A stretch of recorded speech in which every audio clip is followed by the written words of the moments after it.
Hello and welcome to the Hoop Collective podcast. We talk about the NBA, which we're doing on Tuesday late. Now, it is unusual, I know, for these two gentlemen to be joining me on a Tuesday night and for Wednesday posting, but we've got some changes to the Hoop Collective, which I'll talk about in a second. But first, let me introduce from New York City, where he attended the New York Knickerbockers beating the Utah Jazz on Tuesday night, is Tim Bontemps. Hello, guys. This Knicks 14-2 in January. People in New York very excited about Don't do the pod before the pod. Joining us from Minneapolis, Minnesota, where he's on the road. He was in Oklahoma City on Monday night watching the Timberwolves and the Thunder. The entire upper Midwest was unable to watch that game, but MacMahon was there. That's Ben MacMahon. Howdy, partners. Hey, I know folks missed me in Dallas last night or Monday night now that the pod's coming out. But don't worry, I'll see the Mavs, or at least what's left of them, here in Minnesota. Yeah, the Mavs are kind of banged up for that game coming up on Wednesday. But the Wolves are in first place. We're talking about that in a few minutes. So we have a little bit of a change. I'm sure all of you, the listeners to the pod, very devoted, were in front of your televisions on Tuesday at 2 o'clock Eastern when the Hoop Collective made its debut on ESPN2. In the pod that we recorded on Sunday with MacMahon and George Sedano. So we're going to rotate that cast for the show that comes out on Tuesdays, and that means MacMahon and Bontemps are going to be out on this pod on the Wednesdays and Fridays. So get used to it. Listen, I watched that thing on the plane on the way up here, baby. That is some high quality television as far as I could tell. So Bontemps, the Knicks dealing with an absence of two starters now, with Mitch Robinson out with his injury, and then three starters: Mitchell Robinson, OG Anunoby, and Julius Randle. Well, OG Anunoby was out tonight. That's true, but longer the last term, 2 games, right? Yeah, with Julius Randle suffering a shoulder dislocation over the weekend. They beat the Jazz, as you mentioned, to finish January at 14-2. I think it's their first 14-win month since 1994, or their 93-94. I believe since January of 94, when they went on to reach the NBA Finals. Oh, wait, they were an 8 seed then, though, right? No, that was 99. That was 1999. Oh, okay. 1994 was when they played the Dream in the finals. That was the OJ. That was the OJ Finals. Yes, right. Yes. So anyway, Dante DiVincenzo with the game of his Knicks career so far on Tuesday night, hit 9 out of 15 3-pointers. Flat out one of the best signings of the entire summer last summer. They not even for the full mid-level. That's right. They actually, I think, to enable them to enter the buyout market. They were thinking about it back in the summer. It was sort of a full mid-level contract, but they actually gave him a little bit less. It was like 3 and 34 or something like that, or did they give him 4? It was 4 years, but it was just under the full mid-level. Mm-hmm. Yeah. Well, anyway, the Knicks are just rolling off victories, and I just want to point something out before we talk about the Knicks. As we sit here, and Philadelphia is still playing against the Warriors right now. We'll see how that game finishes out. It's in the third quarter as we're recording this, and it's close. The Knicks were essentially tied. They had one more win and one more loss than Philly, a couple of percentage points behind them. But Knicks and Philly are basically tied, and the Knicks are 2 games behind Milwaukee in second. And the Bucks have a challenging, one of the hardest schedules left in the league coming in and dealing with some changeover. Maybe they'll improve defensively. They already had a step forward defensively in Doc Rivers' first game against the Nuggets, which they lost. But the Knicks are sitting here, and even though they're now dealing with injuries, they're in tremendous position, Bontemps, because of how great they played this month. And it really makes me wonder, what their ceiling is. Forget about the postseason. What their ceiling is, can they get the 2 seed? And if you get the 2 seed, now you're talking about a play-in team in round 1 and home court potentially in round 1 and 2. Look, Philly and Milwaukee might hold on to 2 and 3, but the path is there for the Knicks. And knowing that, how do they approach the trade deadline, knowing that the 2 seed is right there within their grasp, Bontemps? I just want to read a couple stats before we start because you Okay. mentioned we're going to talk about the Cavs too. Defensive rating in the month of January. Knicks went 14-2, have a defensive rating of 104.4, best in the league. Cavs were second, 104.8, went 10-2 in the month. Knicks had a net rating of 15.8 points per 100 possessions. So the positive. Knicks played 4 more games than the Cavs over the 30 Cavs days? are playing the Pistons tomorrow, so they might end up in first in these categories. But the red hot Pistons. As of January 30th, night of, Knicks had a plus 15.8 net rating in the month of January. Cavs plus 15.7. And as you mentioned, those two teams have skyrocketed up the standings. We'll talk more about the Cavs in a minute. But, the Knicks are, like you mentioned, what's their ceiling? To me, this is the ultimate Tom Thibodeau team, and it's the ultimate try-hard team, which sounds like an insult. But really, like the thing that's fun about this Knicks team, watching them on a nightly basis, is you never get cheated if you watch the Knicks play. These guys play insanely hard every night. They do everything they're supposed to do. They might not hit shots, they might not win, but you're going to get a representative effort on a nightly basis. It's why the people here in New York, they've always loved these kind of teams. They're a lot like those 90s Knicks teams who were like that. Lunch pail kind of group, show up and grind your way through games. And with the way they're playing, it's been amazing to watch, especially as they lose Mitchell Robinson. You go, man, what are they going to do? You got Isaiah Hartenstein, who stepped in the starting lineup, has been phenomenal. Past couple of weeks, Will Hardy was raving about the impact he's had on them after the game tonight, coach of the Jazz. Now they've got Julius Randle out. Last 2 nights, they've had Julius Randle and OG Anunoby out.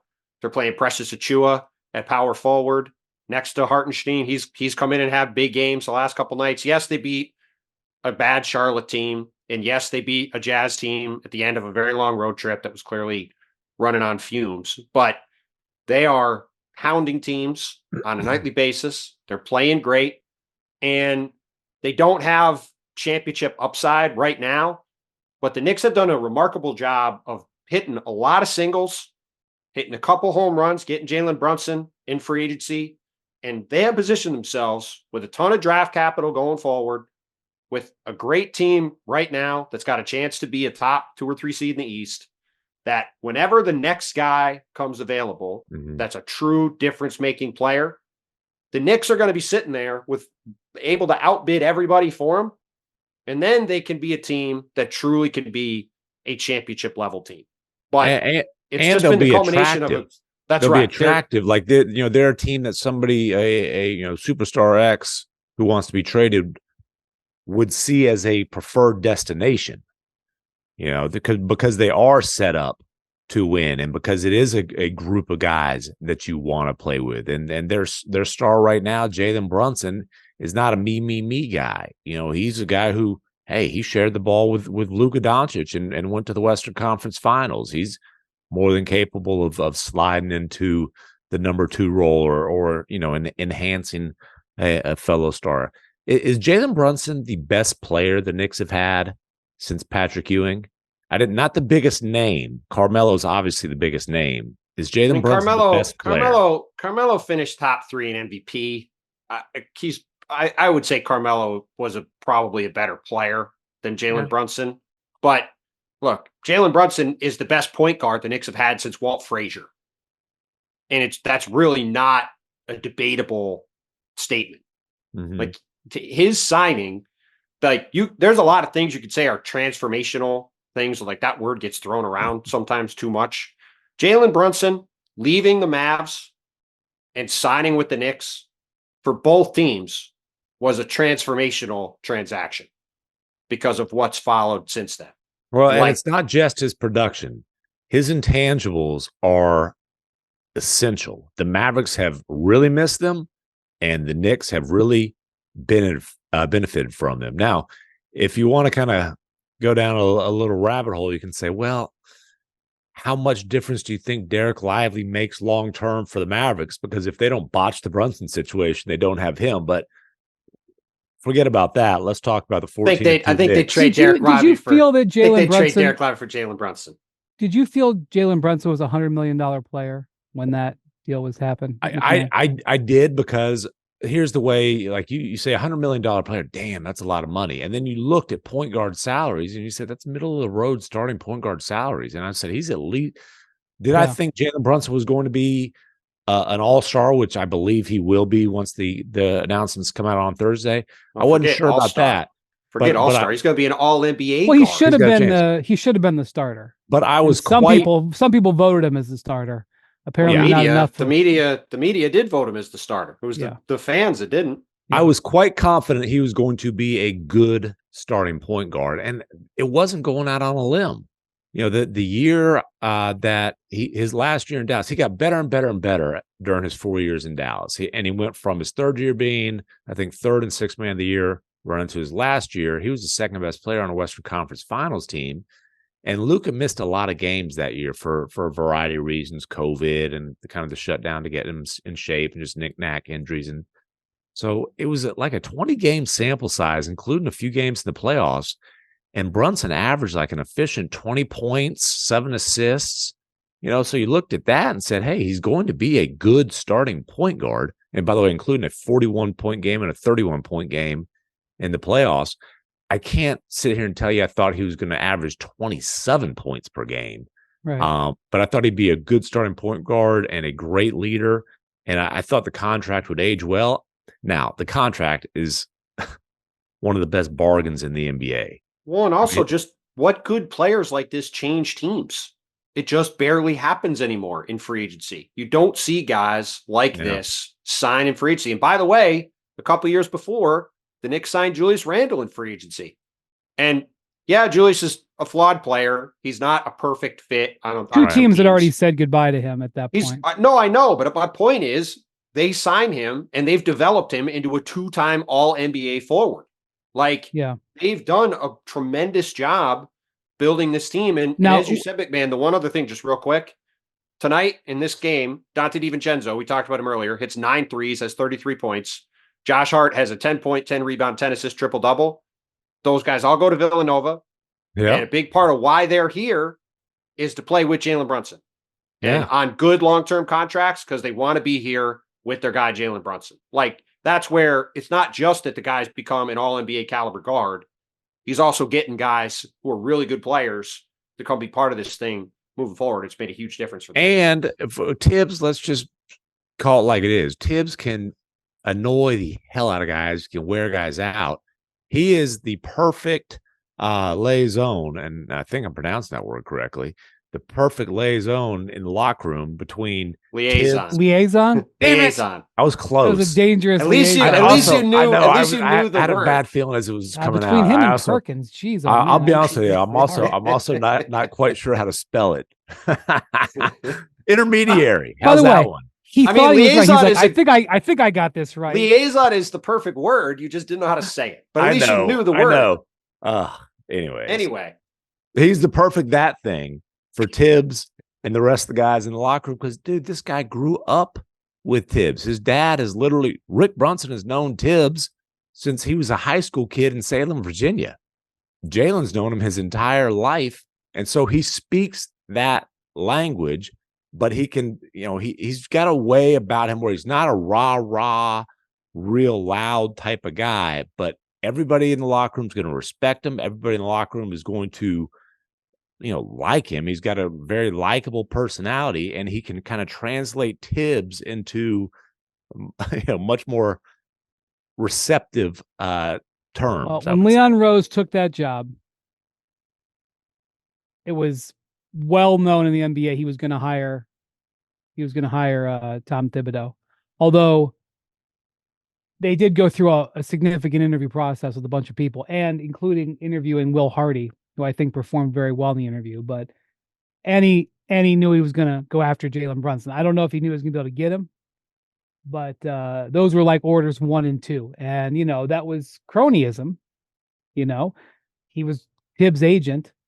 And he was Jalen Brunson's godfather. and his agent. And his agent. But I mean, he was his godfather before he knew he was going to be an NBA player. Now, to be clear, he wouldn't have been able to go after Brunson unless the Mavericks botched that situation. I know. Well, I didn't. He didn't know he was going to get him, but he wanted to get him. Well, he wanted Donovan Mitchell and he wanted Karl Anthony Towns. There's a list, and hey, maybe he ends up getting one or the other, or we'll see what happens. But well, they've just done a great job of methodically building a team, which the Knicks had not done for a generation.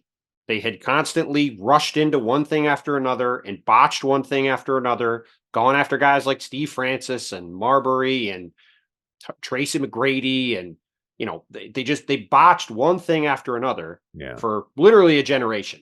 And now finally they've built this team that they've done a remarkable job doing. And they've put themselves in position to truly be a championship level team.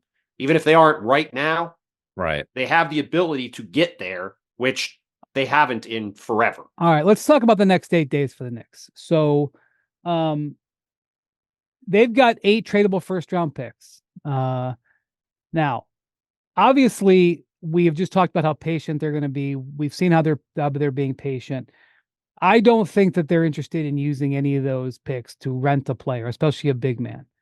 Having said that, I think it's important to understand something, and it's not just about the Knicks situation. It would be any team in this situation.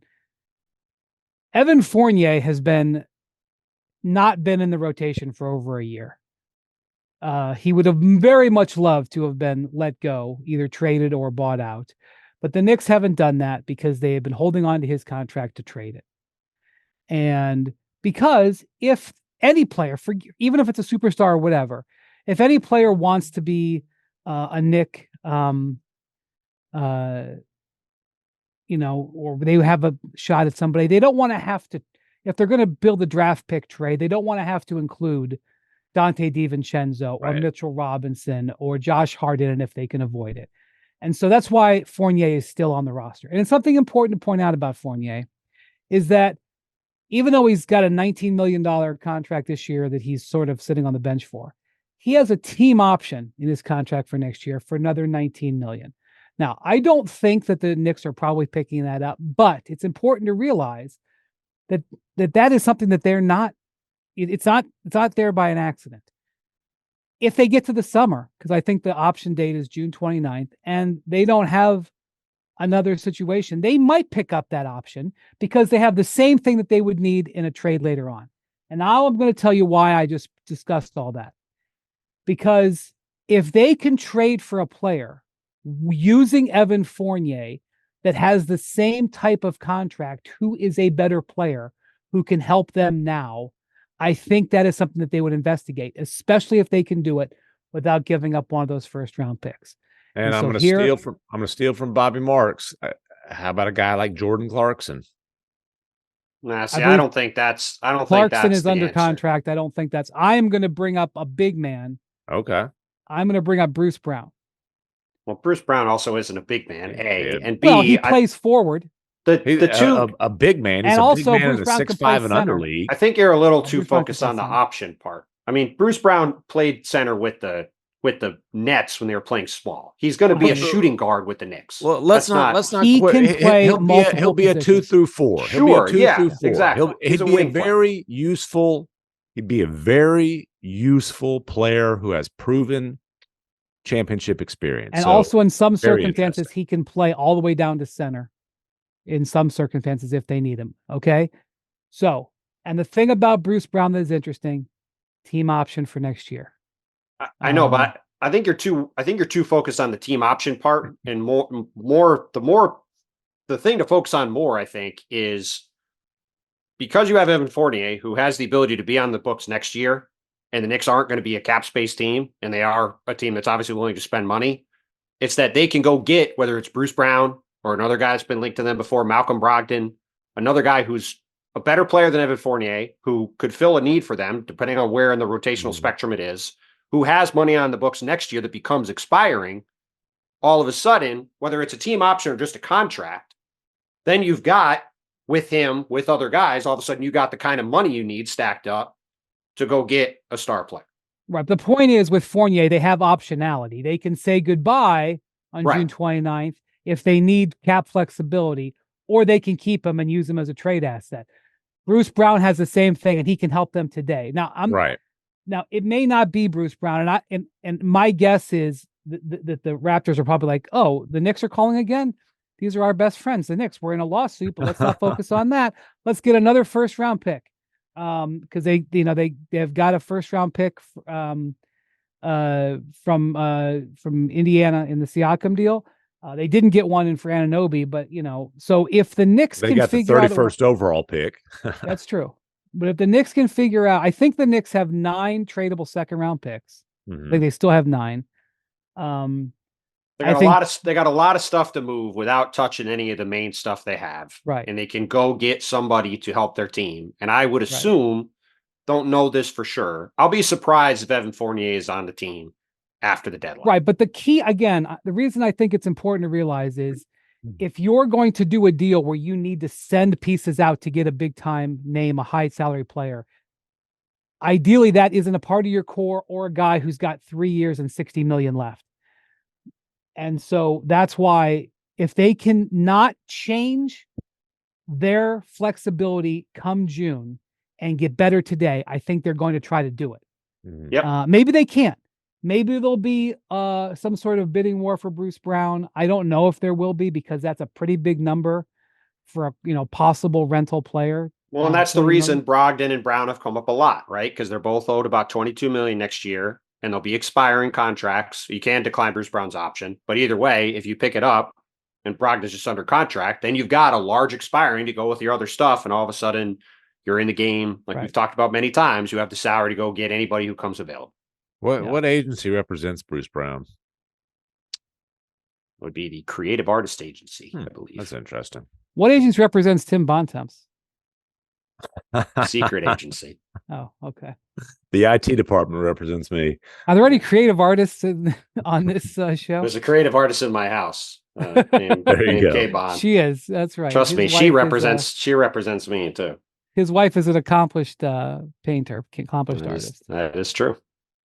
Many celebrities, at least one celebrity that I know of, have K-Bond, and I'm not talking about Bontemps, have K-Bond art hanging in their living rooms. You're talking about Malika? I just thought it was a celebrity. Anyway, okay, so I just want to point out that as the Knicks are playing this out, they're sitting there and looking at the 2 seed, thinking that's not out of the realm of possibility. As they do this, and I know that Woj and others have reported that they don't think Randall's shoulder injury is severe. I think Woj said weeks, not months. I've been covering basketball for 25 years. I've covered many players who have had shoulder injuries. It's a very tricky injury, a dislocated shoulder. Even if you can come back and play on it and you avoid surgery, you are at high risk of redislocating it because of the nature of it. And the one thing we didn't talk about, because you missed the last couple of days, but it's not a coincidence this has all started with swapping out RJ Barrett and Emmanuel Quickley for OG Anunoby, because the introduction of him to this team not only gives them a defensive weapon that they haven't had for Tom Thibodeau to use, it just makes them so much bigger. Because all these guys are really good. DiVincenzo, Josh Hart, Quentin Grimes, like RJ when he was here, all solid players to different degrees, but they're all small. And OG Anunoby is a legit 3-size guy who can guard and play the 4. Now that Julius Randle's out, when he's healthy, he will start at the 4. Like, they didn't have a guy like that before on the team. So they were constantly playing uphill from a size standpoint, and dropping him into the lineup, it's totally balanced them out. It's made them a way more lethal team. And it's just really been a seamless. And if you were starting even better than you could have guessed. And if you were starting Bruce Brown and OG Anunoby at 3-4, whichever order you want to say, that would be a very flexible, tough championship. I know when Anunoby won the title with the Raptors, he was recovering from a surgery. Yeah, he wasn't actually playing, but still. Hey, or Josh Hart with Bruce Brown coming off the bench. Like, that's a lot of those type of guys. And by the way, one of my favorite quotes of the last year was from Eric Spoelstra from Team USA, talking about Josh Hart, about how he goes after loose balls. Mm-hmm. He goes, what we really want, in basketball is guys who get 50-50 balls. Josh Hart gets 30-70 balls. Yeah. like where he's got 30% chance of getting it and he gets it. But It's just a team full of Tibbs guys up and down Right. the line. Like Well, it's just built to be his team, and it's been a great fit. And when you say size in basketball, people think height, people think length. Like Anunoby is built like a tight end. Yes. Like this dude is broad shoulders, like he is a big physical, As is Josh Hart, As as is is Isaiah Julius, Hartenstein, as is Randle. Julius Randle. Right. I mean, Jalen Brunson plays physical. I mean, he's not a big guy, but he plays physically at point guard. Like they are a physical Mitchell Robinson bruising is. team. Yeah, Mitchell I tell you, Robinson, big Hartenstein guy. too, man.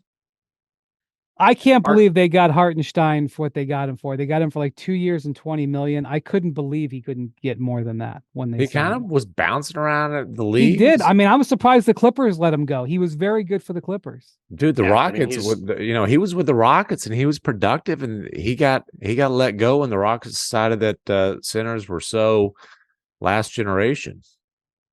Yeah, well, they're probably even last year, Tom Thibodeau had to get used. He sort of had to figure out how to start using them properly because he struggled early on. But once that's clicked in, really the second half of last year and this year, Hartenstein's been fantastic for them and just been great since Mitchell Robinson went out. Yeah. Well, the team that the Knicks dominated last year with their physicality was the Cleveland Cavs, and the Cavs have been dealing with that fallout ever since. And in mid-December, we've talked about before, they on the same day announced that Darius Garland and Evan Mobley were having surgery. They have gone, I believe, 15-4 since then. Evan Mobley came back at the 6-week mark on Monday night, where the Cavs had one of their biggest wins over the last 2 seasons when they beat the LA Clippers at home. Sometimes when you're in January, you get games where teams are on road trips and, they sort of make a value judgment, and you certainly see that from the Clippers. I'm here to tell you the Clippers were trying to win this game. I know they were coming off of a win in Boston. They did have a day off. The Clippers went for that game to win it. 8 minutes left. Ty Lue had his lineup set and rested. He brought Kawhi and Paul George off the bench with 7 and change. It was an eight or so point game. He said, go win it. And Kawhi had a great game. Kawhi scored like 34, 36. They had won their last 7 games when Kawhi scored over 30, and they went for it. And the Cavs just said no. And it was extremely impressive win for the Cavs. They won. They played 2 games in Milwaukee last week. They split, but bounced back on Friday and won at Milwaukee. Had a stretch where they just played Orlando twice, Milwaukee twice, and the Clippers, and they went 4-1 in that stretch of games. And they had gotten a little bit fat on some easier teams in earlier January. Well, you can't say that anymore. And here's what I will tell you about the Cavs, which the last 20 games have kind of sort of laid bare. Donovan Mitchell might be a point guard. That's been the case since his early Utah days. But even by those standards, the way he's playing now, where it's not really an option, the Cavs, not only do the Cavs don't, it's not like Donovan Mitchell is playing point guard because somebody else is hurt and he's filling in. He was all they had. Their second point guard for the last month has been Karis LeVert, who's definitely not a point guard, who's farther away than Donovan. Like, he wasn't playing point guard for, like 15 or 20% of the possessions. He was playing point guard every possession he was on the court, basically. And he was really good. He's been really good at it. And against the Clippers, he had a 12 assist game. That's his 3rd double-digit assist game of the year. He's more than any other season in his career. And so what you've seen for the Cavs is they have basically been playing with one center, one true big. I mean, they've had George Niang, they've had Dean Wade out there, they've had Tristan Thompson out there at times, but they've generally played with one center, Donovan at point guard, and 3 floor stretchers, 3 floor spacers. And they have had the number 10 offense over the last 15 games and the number 1 defense over the last 15 games. They are now up to number 2. I think coming into tonight, I don't know how the Celtics beat the Pacers tonight, but coming into this game tonight, they were tied with the Celtics for the number 2 defense in the league on the season. And so the thing that they are now having to deal with, Mobley is back. Garland is expected to play Wednesday against the Pistons.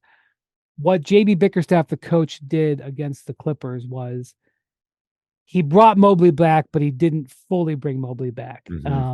He staggered Jared Allen and Mobley in such a way that they were not on the court together in the whole fourth quarter when the game was decided. He had Mobley play center the first 4 minutes and Allen play the center the last, roughly 8 minutes. Allen had 20 and 17, I think, or 20 and 18. He's had something like double doubles in 15 of his last 16 games or 16 of his last 17 or something like that. And so the Cavs have gotten themselves into fourth, and they have, and again, this number changes by the day, so it may not be the same by the morning, but when I just looked it up, they have the third easiest schedule left coming in, and Garland is back. But the challenge they have is that they've done this with 1 point guard, 1 center, 3 shooters. When Garland and Mobley are back, like Mobley plays offensive like a center. Defensively, he can guard every 4 in the league just about. But offensively, he plays like a center because he doesn't stretch the floor. And Garland plays like a point guard. He is the point guard, really. And so the question is, how are they going to manage this when they aren't playing with 3 floor stretchers? Can they change it? Will they change it? Because the Cavs are sitting there looking at the same thing. They're sitting there in fourth. They're 2 and a half games out of second. They've got a favorable schedule, and they're adding back talent. They've got to be sitting there saying to themselves, we can get 2. We can pass the Bucks and the Sixers. And yeah, the Knicks are hot right now, but they're missing these starters. Maybe that'll catch up with them. Like they can, I don't think they're the second best team in the East, but they can look at that and say they can get there. And I don't think they're going to be very active for the trade deadline. They're not really positioned to be active, but they can say they're bringing back Mobley and Garland. So Bontemps, I think watching JB Bickerstaff and how he handles this over the next couple of weeks is going to be interesting. 1, to see if the Cavs can keep it going. 2, how does he add these guys back in without changing up the flow? Yeah, I mean, it's a fascinating situation because you're right. I mean, when those guys got hurt, we were talking about, is this season going to go completely sideways? Are these guys going to have to make some really hard decisions at the trade deadline? And instead, you were demanding that they trade Donovan Mitchell. Well, listen, I was saying that it was I was saying that something that they might have to look at by February. I know we all said they had to look at it for sure, and they definitely do not right now. Well, no, they're right, because Jared Allen has played at a super high level. And Donovan Mitchell has played at a super high level. And these guys, I mean, yeah, they had some easy games earlier in the month where they got going. Like you said, Brian, they have not had that schedule recently. That Clippers win was a terrific win. Getting a win in Milwaukee last week was a good win, or against Milwaukee last week. Like, they've played really, really well with these guys out. But yeah, I mean, it goes back to the same thing we've talked about since the start of the season. Like, one of the really important things to watch in the whole league this season was going to be what Evan Mobley's offensive development looked like. Yep. And the fact is, he hasn't developed offensively at all. And that's a real problem for the Cavs.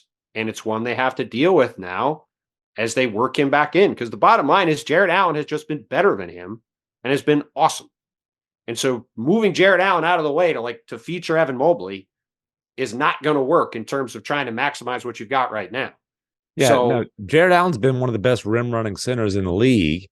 No question. And it's different players who aren't at this level, but like in Utah, Will Hardy basically had to say, I can't play John Collins and Walker Kessler together because they're both rim runners. And if you have 2, it just clogs things up. Now, again, Jared Allen's a significantly better player than either of those guys, and so is Mobley. But just in terms of the spacing, when those 2 guys are on the floor together, the Cavs' offensive rating is 108.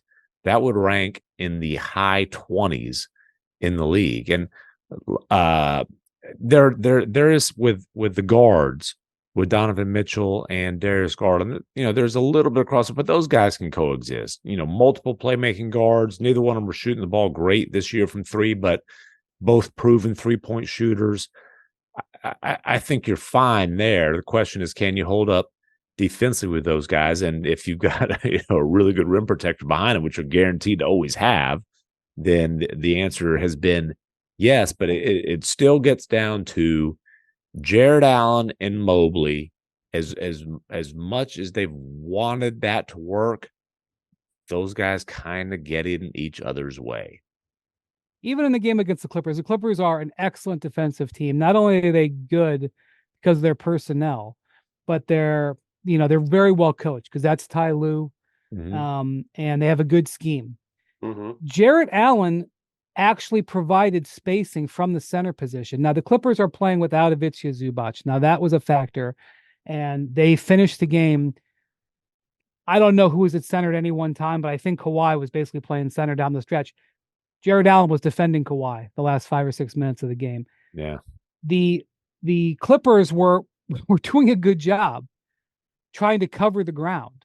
But when they got into switches, Allen got a couple of easy baskets because he would get into an advantageous position.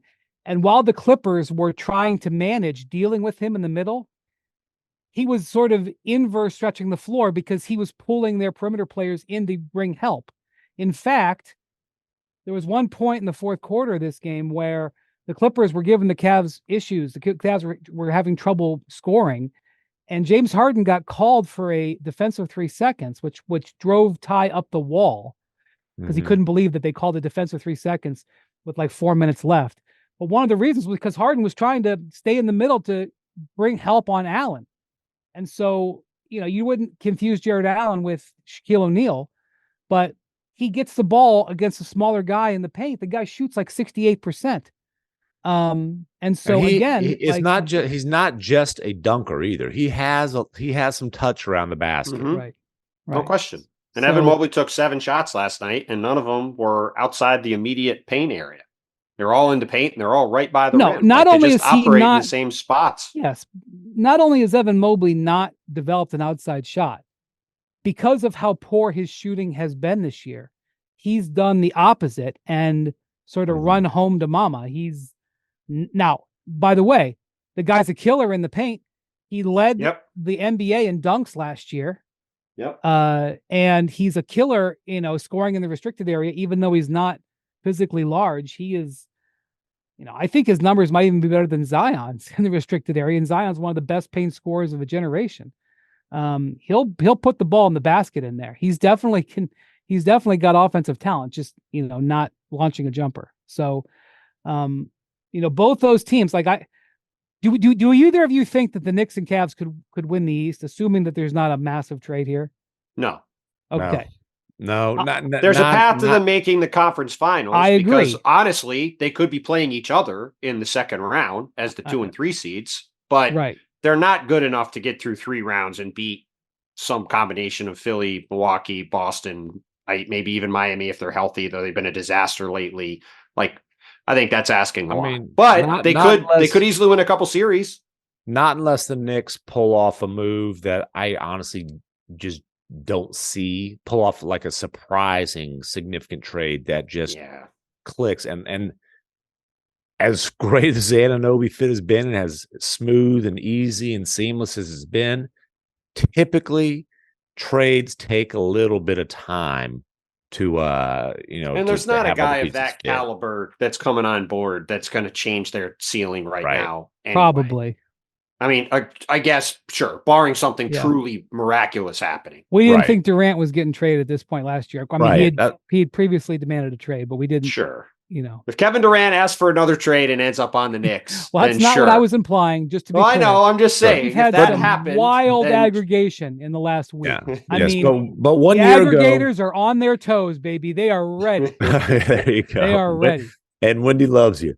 1 year ago, we didn't see Kyrie or Katie getting traded, and then they both, both end up getting moved. So you never know what's going to happen, but it's hard to there's not a move that you see materializing for them. But they are both really good teams, and it will be fascinating to see, because while it might be a little bit easier fit, it's a very duplicative fit with the guards, and it's a very duplicative fit with the bigs. And I will say, I'm less worried about sort Garland. it out.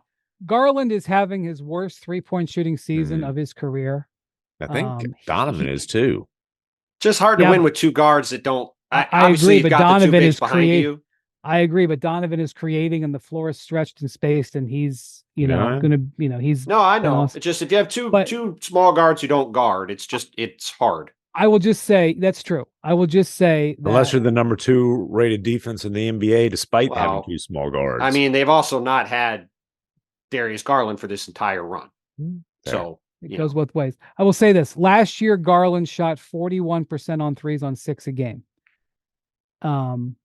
If he can rediscover that shooting touch, and he had a wicked injury, he had a broken jaw. I believe his jaw was wired shut. Yeah. Well, it's kind of a weird one because he didn't. I don't even think he missed the game that he was in, and he like got banged and then got looked at a couple of days later and had a fracture and had to get it. The guy gets hit in the head like more than a hockey player. He's constantly getting hit. Cavs fans will tell you this.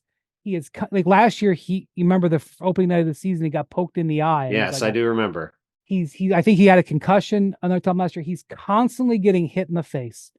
It's crazy. And so he had his jaw wired shut, but I believe he could shoot and run.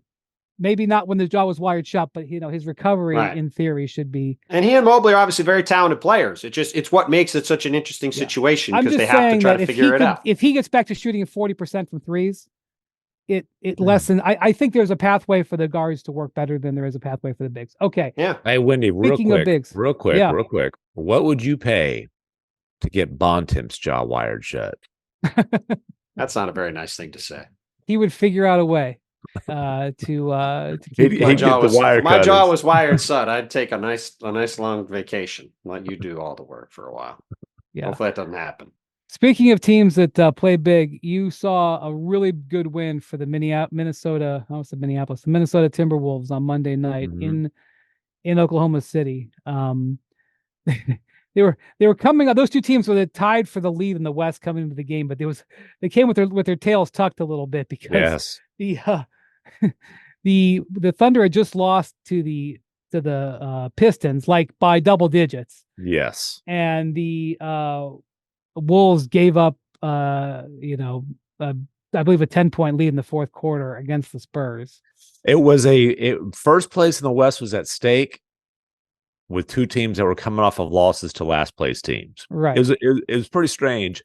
And I tell you what, don't tell me you can't play defense in the modern NBA, because I watched a great defensive game and not an ugly game, but like two teams that are playing extremely high level defense. I watched that happen. So you can play defense in this league still. And it was a huge win for the Timberwolves. They didn't have Mike Conley, and we've talked a lot about just how important Conley is. It's not a coincidence that they had losses against the Hornets where they melted down in the clutch. They had that loss that you mentioned against the Spurs where they melted down in the clutch. Conley's was out for both of those.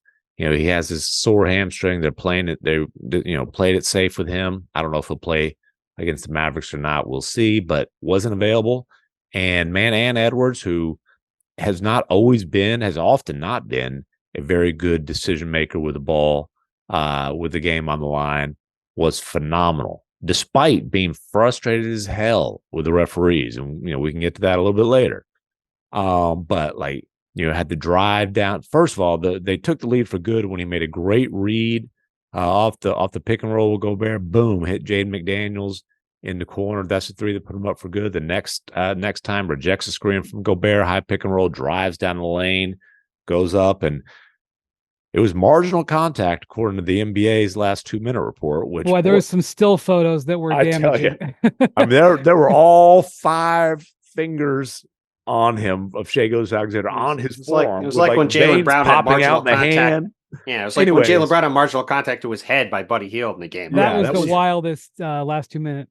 I don't know how to pronounce that one word that I tried to say earlier that starts with an L, and I guess I don't know the definition of marginal. But anyways, but the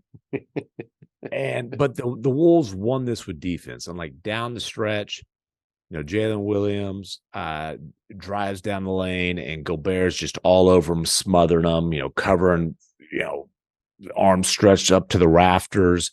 And Jalen Williams, who we all know is a tremendous player, tremendous offensive player, shuffles his feet. And it was doesn't show up in the stat sheet for Gobert, but it was absolutely a turnover forced by Gobert. Then there's another one where, it looks like Lou Dort's going to have a clean three. Whoops, here comes Jaden McDaniels, 6'9", and the arms. I don't know what the wingspan I is. don't know how tall he actually is, but he plays taller than he is. Well, with the afro, he's about 7'7" right now. Well, But, those arms, those are Anthony Davis style arms. I know that.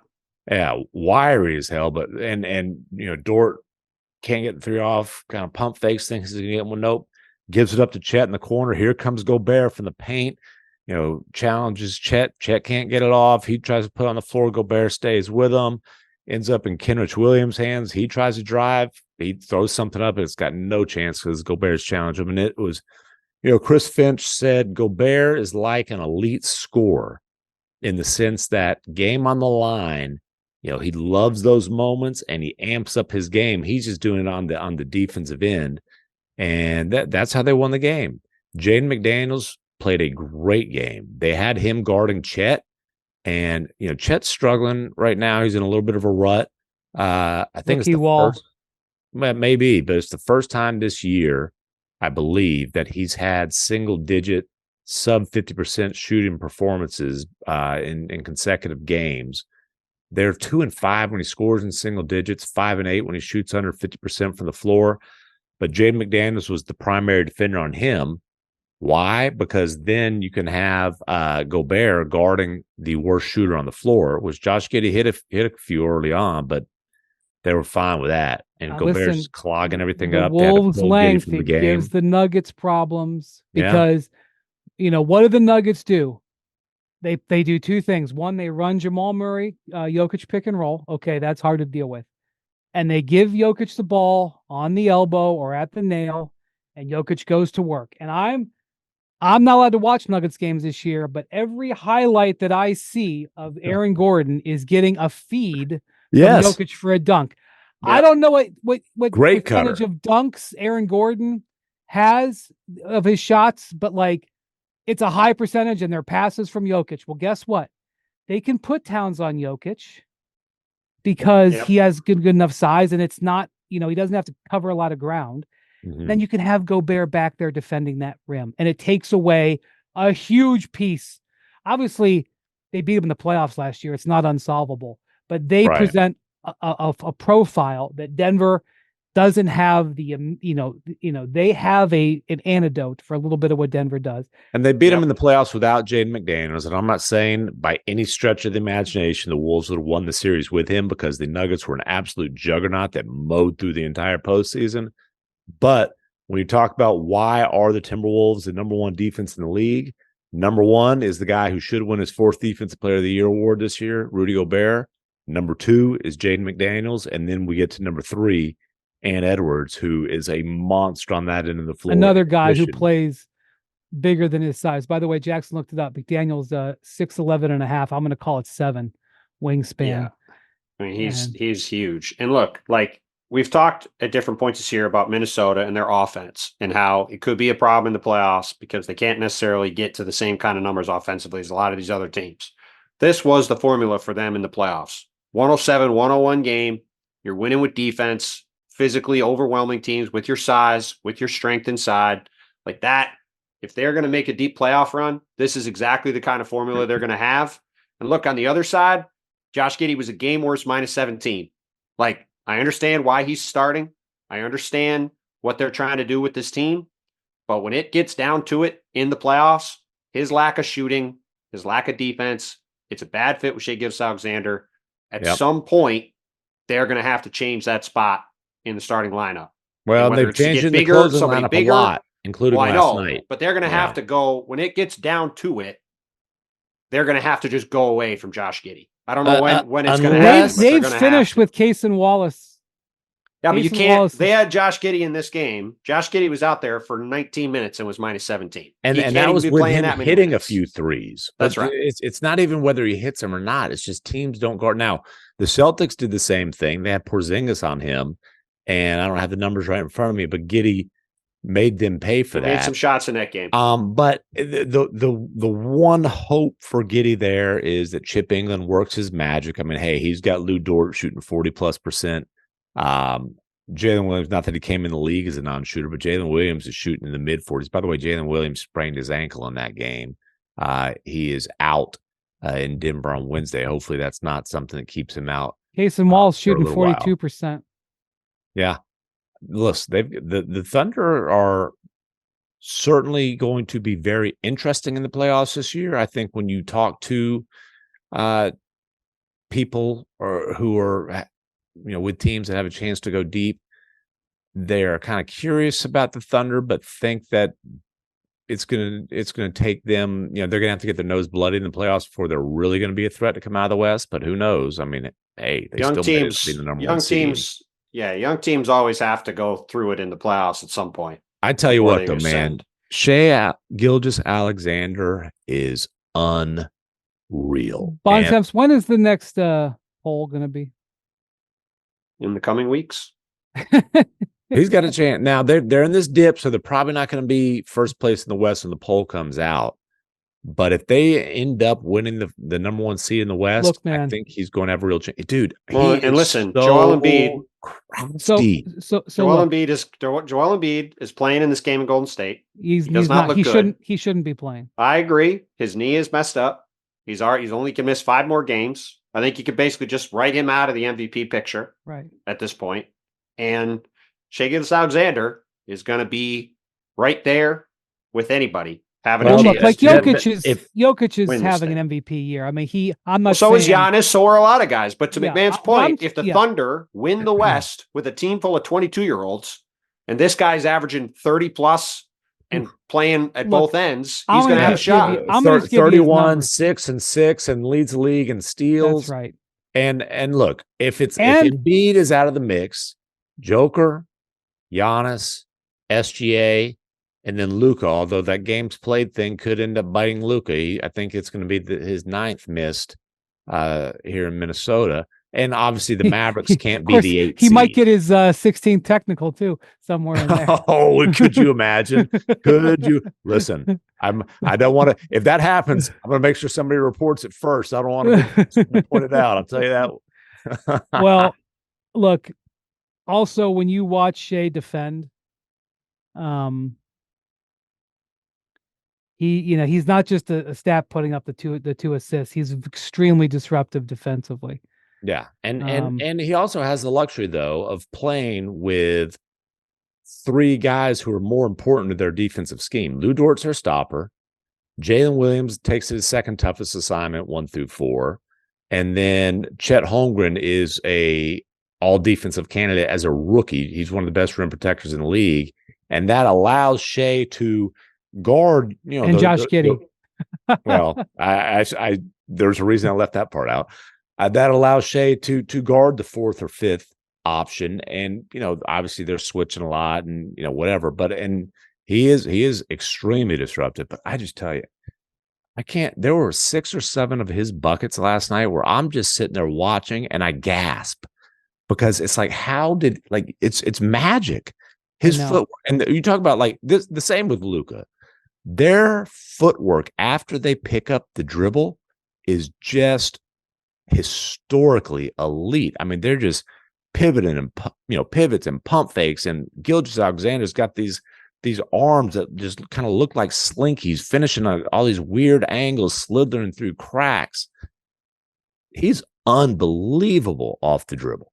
By the way, Joel Embiid just had his leg fell on by Jonathan Kuminga and limped back to the locker room after being in a lot of pain. So, was it on his left leg or his right? It was the same leg, same left leg that he's been dealing with issues with for a while. It wasn't great. Look, we talked about it in the last pod. He didn't look good against the Pacers when they lost that game last Thursday. There's something going on with his left knee. It does not excuse the way they handled the game against the thing about that made no sense was he was not on the injury report. I don't understand why he wasn't. Yeah, I thought he might not play watching him on Saturday because he wasn't moving around. I know. It didn't make you any said sense. that, and I can testify that you said that during the game. It was, and look, I'm not, the way they handled everything on Saturday was bizarre. This guy scores 30 points literally every game. Every game he scores 30 points. It's only a question of whether he's going to score 40, 50, 60, or 70. The 30 is not a thing. He's got 14 points in 30 minutes tonight. This guy usually scores 32 points in 30 minutes. He's got 14 points, and he's gone to the locker room. He's 5-18. His knee is obviously bothering him. It's not great. Right now, the Sixers are going through it. They're on a West Coast trip, which is hard in the best of times. Well, they're about to be 0-4, and Tyrese Maxey's missed the last 3 games. Joel had missed the last couple.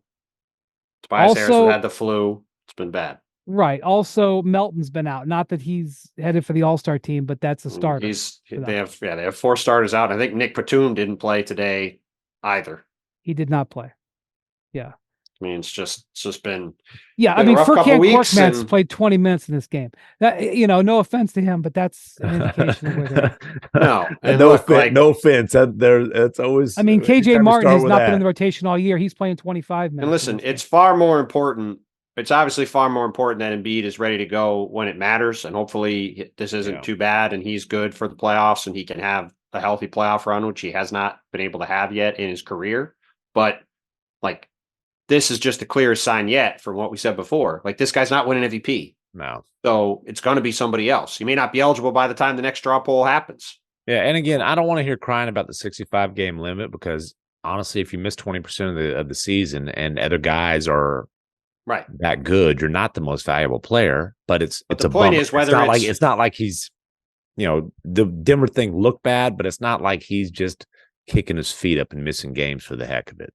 No, and the bottom line is whether he's just not going to be eligible, period, right? So whether it's Giannis or Shea or Jokic or whoever, somebody is. It'll be one of 4 guys. Like I said, Luka's the 4th guy, and the Mavericks are going to have to get healthy and win some games to give him a real shot, because statistically, he's absolutely going to have a case. I mean, Stats Williams sent me a bunch of numbers making an argument that this guy just had one of the best months and 2-month spans in NBA history.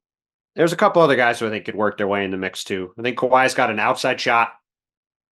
And I think that Tatum. Kawhi, I don't know if Kawhi can win it, but my God, I'm not.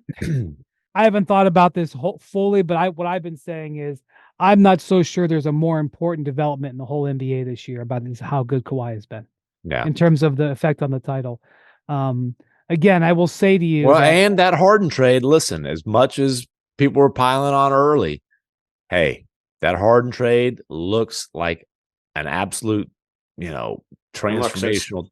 I mean, it changed the league, because the Clippers might be the best team in the NBA. I saw Perk's on the record. He says the Clippers are one of the title. Perk's never wrong. Well, listen, they from the start of December on, they play the Wizards on Wednesday, final day of January. They're 22-5 since December 1st. The Wizards have won 2 in a row, pretty good. Hey, listen, it's why the Cavs, that was a great win for the Cavs. I mean, on Saturday, the Clippers absolutely curb stomped the Celtics in Boston. Just dominated them start to finish. Yeah. One of the most impressive games of the year. They've been playing incredibly well. Well, all of which, getting back to the Cavs, makes that win. No question. So, because we were like, soft schedule, fluky stuff. Well, it was. No, they've got some big time wins lately. They've got some big time wins. They've carried it over. Yeah. All right. Well, hopefully Embiid comes out of this okay. But by the way, Jackson's like, Korkmaz's a 6 of 7 or 6 of 8 on threes tonight. Yeah, I know he's having a good night, Jackson. But I'm just saying, it's not talk good. to Jackson with that tone. Man. Anyway, Jackson, pop on and stick up for yourself. Today. Same tone Christian Wood had today. LOL. Oh, I tell you what, he meant to quote tweet. I mean, who doesn't occasionally screw up an intended quote tweet 20 minutes before tip off while they're pouting about not being in the starting lineup? I mean, could have happened to anybody. We're in dangerous zone of maybe relegating the Lakers to not talk about, but the LOL Lakers. Look, the what? LOL Lakers. They ain't LA. They're LOL. Perfect.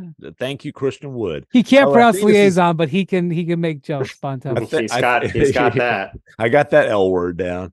I also got loser down, and that's what Christian Wood is on 8 straight teams. He's never played in the playoffs. At some point, gee whiz, maybe every single coach isn't screwing him over.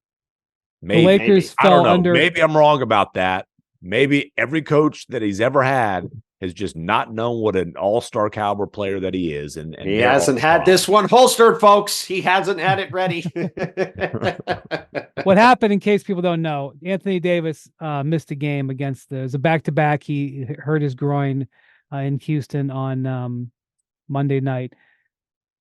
Tough back-to-back. So Anthony Davis, who's only missed, a couple of games all year, he sits, and it comes out shortly before the game that Jackson Hayes is going to start, not Christian Wood at center. Christian Wood tweets LOL. To what we don't know, people were making assumptions. After the game, he said, really going out on a limb there. LOL. I don't know. After the game, he said that he meant to quote tweet something and say LOL, but he just forgot to hit. Well, this was my favorite part. 20 minutes before the game. Jovan Big Minimum was Buha, like, do you usually tweet 20 minutes before the game? Yeah. So Jovan Buha, our former colleague here now at The Athletic, said that he didn't mean to quote tweet thing, right? Then in a follow-up tweet, Wood added later in his availability that he feels like he could do more for the team if he plays more, but that he has been limited to 14 to 15 minutes usually, or 20 to 22 when AD is out. So I don't know. Seems like you might have had an ulterior motive there, Christian. Hold on. I just want to go back to oh God, we got when Christian Wood signed a minimum contract in early September. It's too much which Christian is Wood talk. Usually an indication that you're not necessarily perceived as an extremely valuable player in the league. Also, the fact that the Mavericks were shopping him before the deadline and would have accepted 4 stained jock straps in exchange. Maybe could have negotiated it down to 2. All right. Get to the point. And they weren't able to move him. He told our pal Anscape's Mark J. Spears, the Hall of Famer, this is a statement. I've always wanted to be a Laker. I know we can win a championship. Communication with a coach is a big key. Coach Ham and I go back to our Milwaukee days, and we've had great conversations every day about this opportunity. He believes in me and told me I'll be playing a big role and knows what I can do. I'm looking forward to this, and for sure, that's capital Fasure, motivated after what Dallas did. Oh, he's proven those Mavericks wrong. Not that the Mavericks don't have their own set of issues, but come on, man. Again, 8 teams. He did have better number than Jackson Hayes tonight. Okay, cool. 8 teams, not a second. All right, enough Christian Wood. Enough Christian Wood. The relevant thing for the Lakers, obviously very rough back-to-back. They get beat by Dylan Brooks and the Rockets on Monday. Jared Vanderbilt gets thrown out of the game. AD doesn't play in this game Tuesday. They get pounded pretty good by the Hawks in this game. Now they go to Boston Thursday. They come to New York to play at the Garden on Saturday. They go to Charlotte on Monday. And then they go home. Trade deadline night, they play Denver, followed by New Orleans on a back-to-back. That is a rough stretch of games. The other very relevant moment, another Mac-10 tweet, Mac-10 Seed, our old pal, who's a playing expert if I've ever seen one. Anyways, he tweeted video. D'Angelo Russell was at the free throw line, and he tweeted video of fans in a section next to him chanting, "We don't want you. We don't want you. We don't want you," which is the same thing that every coach that's ever had Christian Wood chants in unison. By the way, the Hawks fans should be careful throwing stones from the glass house. They're not exactly burning up the league, but they did you think there'll be some chance when Trey's shooting free throws? Well, no, but it's a the thing about the Lakers is, again, LeBron and AD are playing well, and they're back under 500. And Russell was just cooking. Like, you had probably the best stretch you're ever going to get out of D'Angelo Russell. That's right. He just had 3 super hot. He did not play well tonight. Yeah, 3 super hot weeks, and he didn't play. He didn't. He's like, no. I got to tone it down. I don't want to go. I don't want to convince the Hawks to trade for me. Yeah. So I don't, I don't know what the Lakers are going to do. I would just say that I don't know how many starting lineups they've used, but none of them have worked. Darvin Ham has changed the starting lineup all the time. He has kind of refused to go back to the lineup that they used in the playoffs last year.